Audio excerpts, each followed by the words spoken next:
Andrew and Catalon joining us this morning on the show. Mr. Catalon, good morning. How are you? Target Demo Friday, DA. Happy to be with you, bud. It is always great to have you here on the show, and this Falcons team desperately needed that Sunday night win over the Eagles because Dan Quinn has some heat on him at this point in time. What did the Falcons find out about themselves after a very tough time that was the opening weekend? Oh, yeah, they really needed that win, DA, on Sunday night against the Eagles. They looked awful week one in Minnesota. Dan Quinn was the first one to point that out. And, I love the way they dug down deep and got it done late against Philly. You got to like that from an Atlanta perspective. Fourth down, Julio Jones takes one to the house.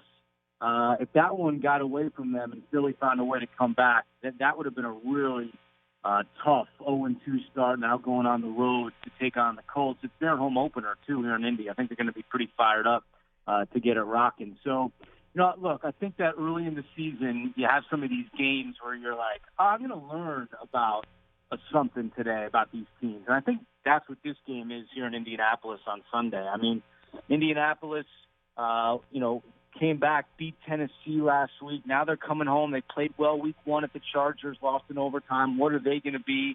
And Atlanta, which team is going to show up? The one that came back and beat Philly or the one that got knocked around against Minnesota week one? So I think it's going to be an interesting one here on Sunday on CBS. I know the Colts fans were obviously really upset when Andrew Luck decided to retire, but Jacoby Brissett has been there for the last couple of years. There's a thread of consistency between the quarterback position now that Jacoby is in there. Are the Colts comfortable with Jacoby at this point in time being the guy under center to help try to lead them to a postseason berth?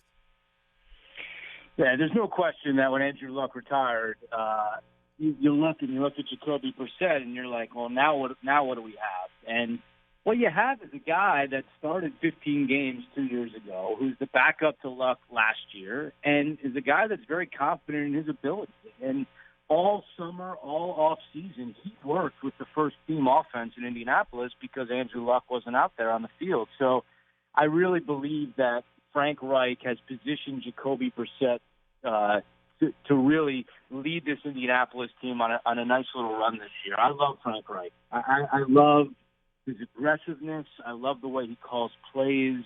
I think he's really one of the more underrated coaches in the NFL. And for Jacoby Brissett to have a guy like that who's his head coach and calling the plays, I think Brissett's very fortunate. And there's so many pieces here for the Colts that I think Brissett's in a great position to succeed. Andrew Catalon joins us from the NFL on CBS. He has got Falcons and Colts this weekend. Last weekend, you had the great Gardner Minshew in a thriller in Houston.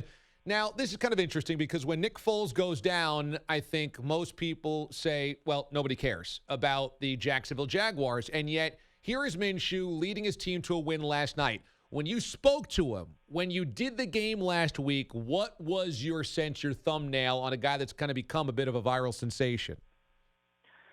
Well, first of all, I think your dad had a better mustache back in the day than Minshew, but that may have passed now. I think this Gardner Minshew has overtaken your dad and has the best mustache out there. That's fair. That's fair. Yeah, it's fair. Look, he's not afraid. This kid is carefree. And you know Doug Marrone from coaching at Syracuse and now being in the NFL. He's like Doug Marrone. It's like the opposite. Doug Marrone is this buttoned-up New York guy, and now you got this guy, working out in a jockstrap, stretching and wearing a mustache, and just doesn't care. He doesn't care what other people think, and that carefree attitude has led to some really good football these last 3 weeks since he came in for Nick Foles. And some of those passes last night, you're like, whoa, all right, maybe we got something here. But I can just tell you from meeting with him last week, he's got a great attitude. He's not scared. He wants to go out there and make plays and just have fun. And I think that's really going to help Jacksonville here without Nick Foles. We already saw it last night. And I think that this kid has a chance to really stick around for a while. Week one, you had the enormous blowout by the Ravens over the Dolphins, and now they go to Josh Rosen. And most people predicting the Dolphins to be 0-16. I mean, totally just a piggish type of season for a Dolphins team that had some type of hope that maybe they were building something coming into the season. When you look at the Dolphins going to Josh Rosen, do you think that is a good idea with how bad the supporting cast is for him? Look, you got to feel bad for Josh Rosen the way that the beginning of his NFL career has worked out. Who knows? I mean, look, they're tanking in a sense to get another quarterback, so he's not going to be their guy. So to me, why not? Why not try to play him, see if you have something to get his trade value up? As you pointed out, it looks like it's going to be a really long year in Miami. And Ryan Fitzpatrick is the guy that, look, he's not a part of their future plans. And they're not going to get anything for him, really.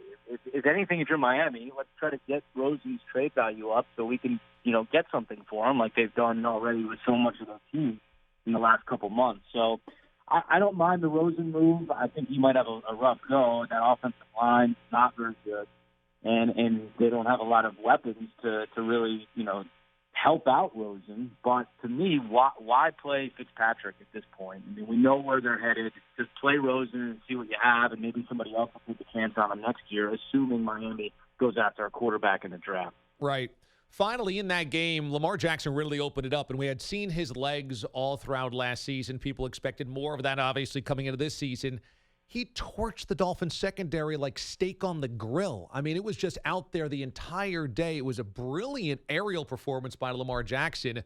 Does that send a message to the rest of the NFL that Lamar is far more two-dimensional than I think most people gave him credit for?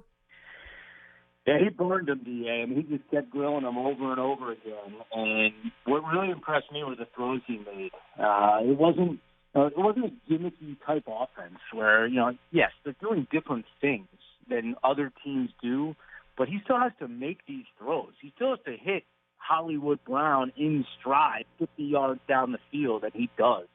I just think the difference year one to year two for Lamar Jackson is a massive, massive factor here. I think he's a lot more comfortable. I think that he worked hard in the offseason on some mechanics. And he also has a big chip on his shoulder. I mean, you saw it after the Week 1 game. Not bad for a running back. I mean, people thought he couldn't play quarterback in this league, and that fuels him. That motivates him. And I think Baltimore is right behind Kansas City and New England in the AFC. I really like what they're doing and putting together. Tough one this Sunday at Kansas City, we know, but I think Baltimore is going to be in it for the long haul. Catch all of the action this Sunday, starting with that other pregame show on CBS Sports Network at 8 a.m. Eastern Time, followed by the NFL Today on CBS at noon. Andrew Catalon and the Hall of Famer James Lofton, who has been excellent inside the booth, and the booth has been largely excellent as well, calling Falcons and Colts this weekend. Check it out. Cat, it is always great to catch up, my man. We'll be watching coming up on Sunday. Thanks so much. All right, D.A. Have a good weekend, bud. You too. Andrew Catalon joining us this morning